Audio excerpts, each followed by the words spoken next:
Pace bene, masih di mea culpa. Hari ini Injil berbicara tentang Yesus yang berkata kepada orang Farisi, "Celakalah kamu." Dan Yesus berkata begitu juga kepada para ahli Taurat, "Celakalah kamu," dan seterusnya. Oke, ketika Yesus mengatakan celakalah kamu, Yesus tidak sedang bermanis-manisan, berusaha supaya dia disukai banyak orang. Bukan supaya pada level itu, supaya berada pada level itu. Rasa bahasa bisa berbeda-beda ya. Kita tidak tahu persis situasi aktual ketika dipakai istilah celakalah kamu, apakah itu sedang berkata keras atau sesuatu yang lumrah. Meskipun dikatakan kalau dikata istilah celakalah kamu tidak juga secara langsung ingin memperolok, tetapi ingin menyampaikan sesuatu dengan serius. Yang pasti Yesus tidak sedang bermanis-manis dengan kata-kata itu. Dia tidak sedang berusaha menarik perhatian orang supaya dia disukai. Tidak pada level itu. Yesus harus mengatakan kebenaran. Dan dia sanggup, karena dia adalah Allah, dia mengatakan, ini kamu lakukan, ini jangan kamu lakukan. Nah, ketika Yesus mengatakan celakalah kamu, sebenarnya bisa dimengerti bahwa banyak orang yang tidak menyukai Yesus. Kalau dikatakan Yesus itu sahabat semua orang dari pihaknya, bahwa Yesus itu menginginkan orang kembali kepada yang baik. Tetapi dari pihak orang-orang, tidak semua orang menyukai Yesus. Termasuk orang Farisi dan ahli-ahli Taurat itu. Ketika berbicara tentang orang Farisi, Yesus berkata, celakalah kamu, karena kamu hanya mempraktekkan formalitas keagamaan. Oke. Lalu para ahli Taurat berkata, jangan ngomong begitulah Yesus, karena kalau kamu ngomong begitu, bicara begitu, itu seolah-olah menghina kami. Lalu apa kata Yesus? Kau juga, celaka juga kamu. Karena kamu hanya melakukan kegiatan keagamaan secara formal. Nah, oke. Ketika Yesus berusaha melakukan tugasnya, mengingatkan orang pada kebenaran, ada risiko yang harus ditanggungnya, bahwa banyak orang menjadi tidak suka padanya. Dan salah satu penyebab mengapa dia dibunuh adalah karena ketidaksukaan, karena ketidaknyamanan yang diciptakan, yang dibuat oleh Yesus, sebab dia ingin menegakkan kebenaran itu. Terjadi pertempuran antara yang baik dan yang jahat. Nah, oke. Hari ini Yesus memberi pesan yang kuat.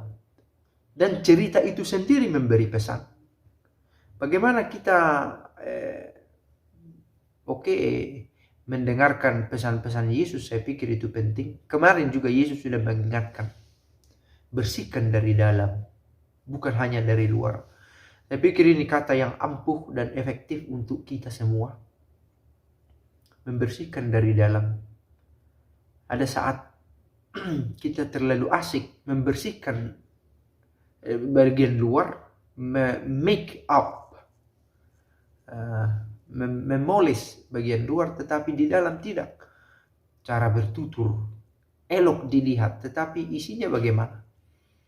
Oke, penampilan kita. Bukan berarti tidak dikatakan kalau begitu tidak usah urus penampilanmu, bukan berkatakan begitu.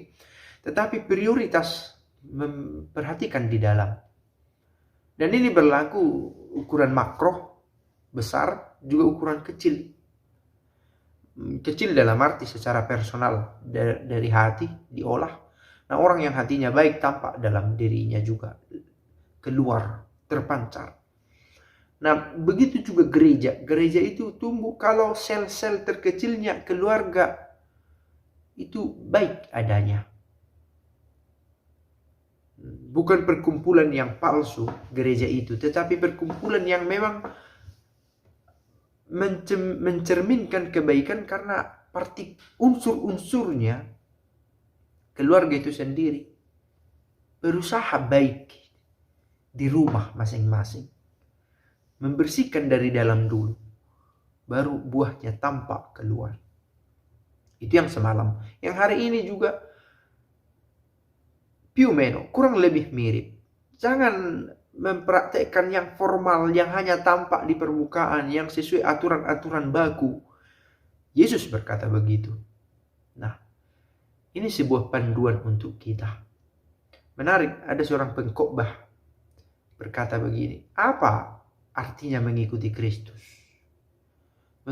Mengikuti Kristus berarti membiarkan Dia membantu kita, berperan dalam hidup kita, untuk memanusiakan diri kita, untuk memanusiakan, oke, itu istilah yang filosofis, tapi yang lebih umum, membuat kita bahagia,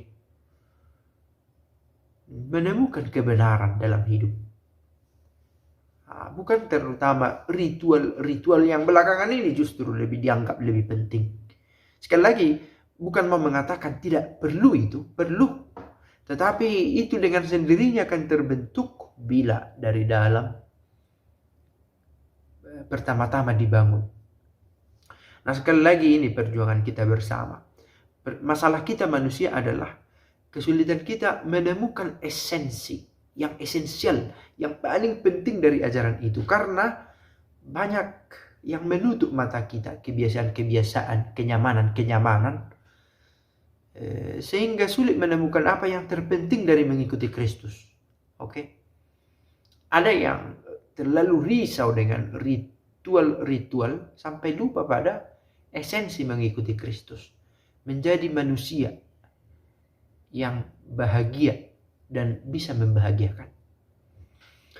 Saya pikir ini perjuangan, dan Tuhan melihat perjuangan kita, dan kita minta bantuan darinya agar kita sanggup. Pace bene.